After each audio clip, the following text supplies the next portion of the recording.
नमस्कार, आप देख रहे हैं भारतवर्ष 17 और मैं हूं आपके साथ ज्योतिका।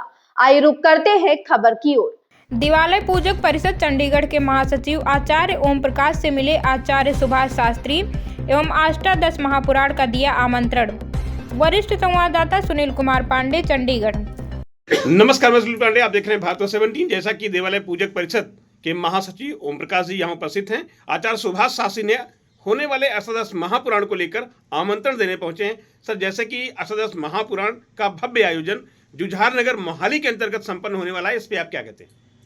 देखिए, ये अपने आप में बहुत भव्य प्रोग्राम है और इसमें मुझे लगता है कि जो आगामी कभी ऐसी देव डोलियों का आगमन इस शहर में आना और पंजाब की धरती पे आना, ये पंजाब का बड़ा सौभाग्य की बात है जी। और इसमें मैं ये कहूँगा कि पंजाब के सभी सनातन धर्मियों को उनके स्वागत और उनके सत्कार के लिए खड़ा होना चाहिए और इस यज्ञ में तन मन धन से सहयोग करना चाहिए। इसमें ये परमात्मा की अपार कृपा है। मुझे लगता है कि प्रकृति का ही कोई संदेश है कि इस तरह से एक इतना बड़ा आयोजन हो रहा है। जिस समय ये आयोजन संभव होगा उस समय शिवरात्रि भी है और लोगों का एक जनसमूह वहाँ पे उपस्थित होगा, इस पे आप क्या कहते हैं?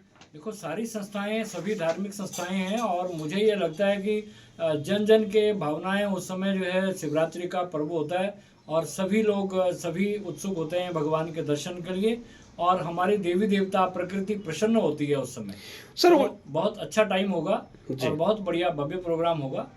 इस होने वाले प्रोग्राम में शास्त्र, वेद, पुराण सारे इकट्ठे देखने को मिलेंगे लोगों को। इससे क्या रुझाव होगा लोगों का? देखो, इसमें मुझे लगता है कि बुजुर्गों ने तो फिर भी कभी कभी देखे ही होंगे और पढ़े भी होंगे पुराण, शास्त्र, वेद, लेकिन जो हमारे युवा बच्चे हैं उनको बहुत ज़्यादा हमें उत्साहित करने की आवश्यकता है जी। और हमें सभी पेरेंट्स को भी देखना चाहिए कि अपने बच्चों को ज़रूर वो दर्शन करने के लिए लेके आएँ और विद्यालय के लोग भी, अगर हम लोग हमारी जो संस्था आयोजक सभा है वो अपने विद्यालयों से भी संपर्क करें कि कहीं वहाँ पर 200-500 बच्चे किसी विद्यालयों में हैं, वो भी आएँ ताकि वो दर्शन करें और मत्था टेकें और वहाँ लंगर प्रसाद की सेवा भी होगी तो सब लोग प्रसाद लेकर के भगवान का जाएं।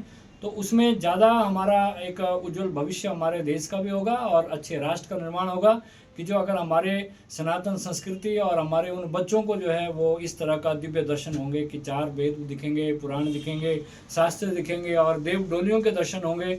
जो देव डोलियाँ आज यहाँ मुझे लगता है कि पंजाब के बच्चों को और चंडीगढ़ जैसे शहर के बच्चों को दिखने को बड़ा मुश्किल है, तो वो बड़े तप साधना करके उन पहाड़ों पे जाकर के और उन दिव्य क्षेत्रों में जाके तब जाके कभी मौका मिलता है उनके दर्शन का। जी। तो जो लाभ हमें यहाँ मिल रहा है वो हमें करना चाहिए। सर, जैसे कि महापुराण अष्ट महापुराण जुझारनगर मोहाली के अंतर्गत संपन्न होगा, इसमें सनातन जागृत का एक महान यज्ञ है, इसके लिए आप क्या अपील करते हैं?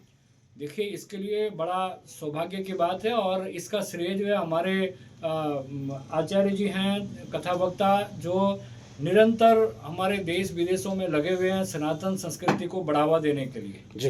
तो इन्होंने अपना जीवन समर्पण किया हुआ है। इनको मैं तो कई बार कहता हूँ कि अपना थोड़ा घर परिवार का भी ध्यान दो, लेकिन ये कहते हैं कि नहीं, हमारा जीवन तो गौ गंगा के लिए समर्पण है। जी। तो बहुत अच्छी बात है और मुझे लगता है कि इनका जन्म भी उस तपस्थली में हुआ है और जहाँ पर जो है बहुत ऋषि संत लोग जिन कंदराओं में, पहाड़ों में निवास करते हैं, तो बहुत अच्छी जगह इनका जन्म हुआ और कहीं ना कहीं किसी जन्म का भाग्योदय ही जब होता है, जब इस तरह की भावनाएं हमारे जीवन में आती है और इस तरह के बड़े संकल्प हमारे मन में आते हैं।